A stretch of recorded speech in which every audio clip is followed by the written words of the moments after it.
Hey guys, um, how's it going? So I wanted to do a little talk about Izombie. Um, Izombie, a comic. I think it went for like 25, 30 issues or something about 4 or 5 years ago.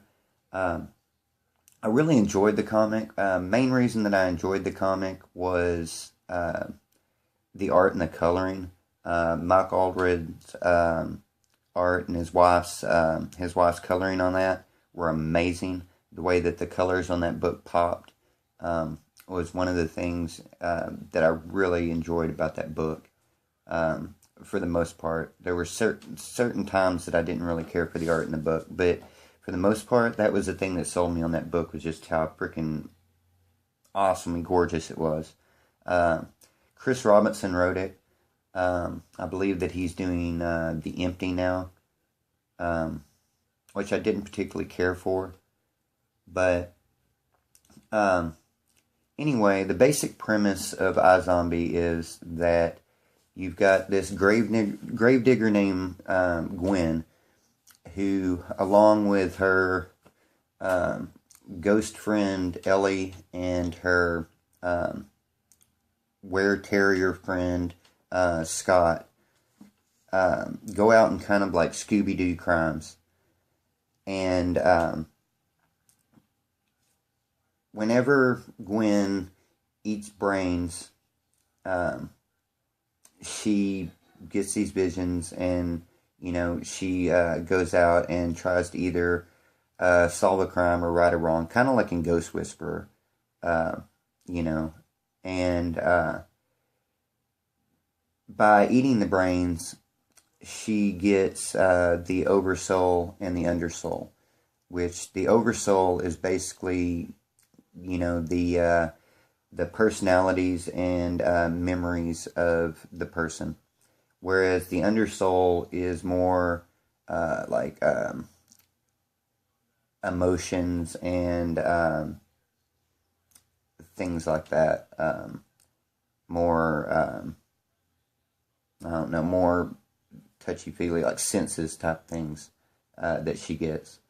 Um, she is a gravedigger, and that's how she goes about getting her brains. Is that she takes the brains from the corpses at the graveyard, which I don't really fully understand why it is that people are buried with their brains. It seems like that would be part of the autopsy, that they would take the brain, but anyway, they've got brains, and so she eats the brains.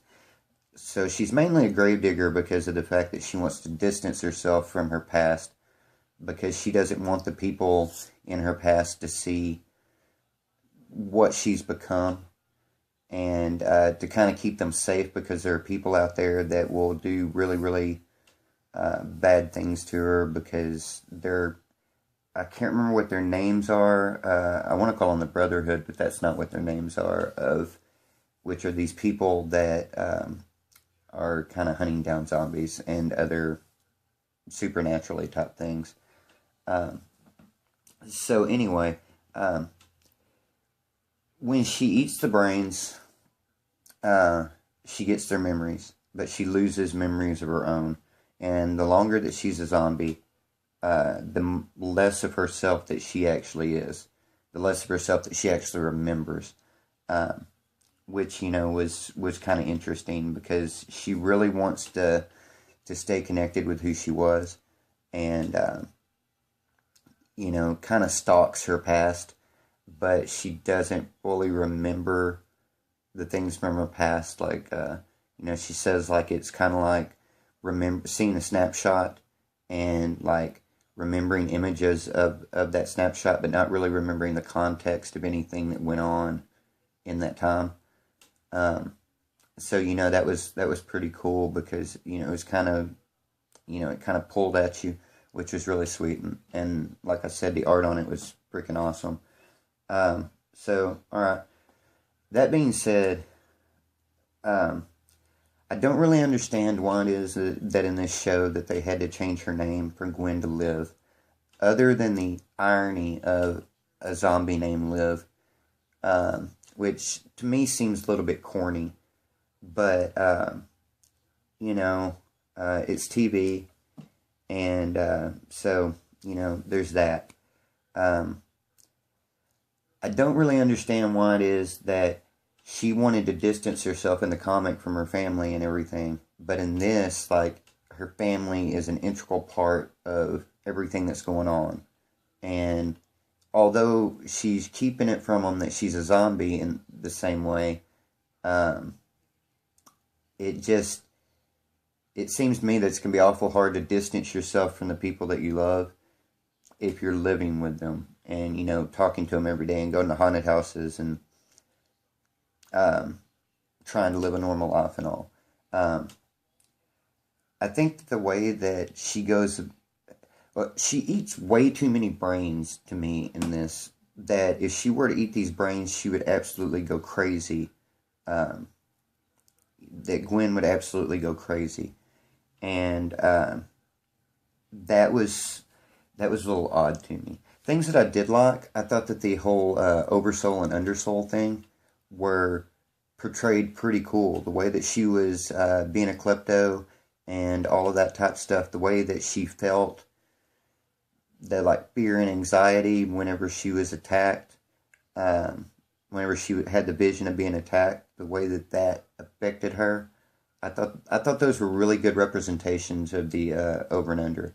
Um, I thought that the way that the flashes were pretty cool. Um,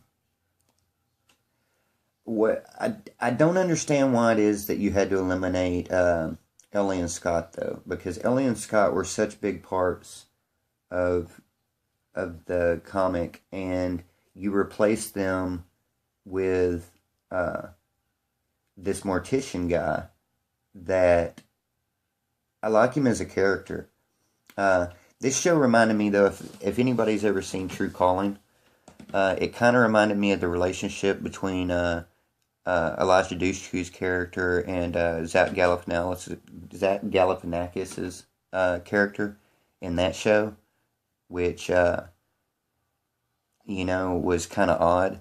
But I think that overall, the thing that I took away from this was that Rob Thomas, who is executive producer and all on it, that he did Veronica Mars, which I love, and this show was very Veronica Mars, um, and you know, so there's that. I mean, all in all, I really liked the show. I just thought that I wish that it would have been a show that would have had another name and gone about the same purpose. I don't know. There were good points and there were bad points on it. I really want to see another episode. I mean, I'm going to watch the show definitely because it was really interesting to me. And like I said, I'm a huge fan of Veronica Mars and True Calling and Ghost Whisperer and all of those shows where, you know, somebody gets memories and, you know, goes out and solves crimes and rights wrongs. But I just wish it would have been more Ghost Whisperer grim than it is True Calling Veronica Mars.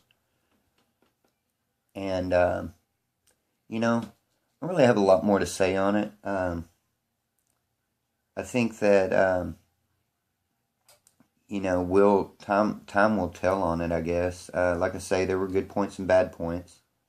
I thought that one of the things that I said that I liked about the comics was how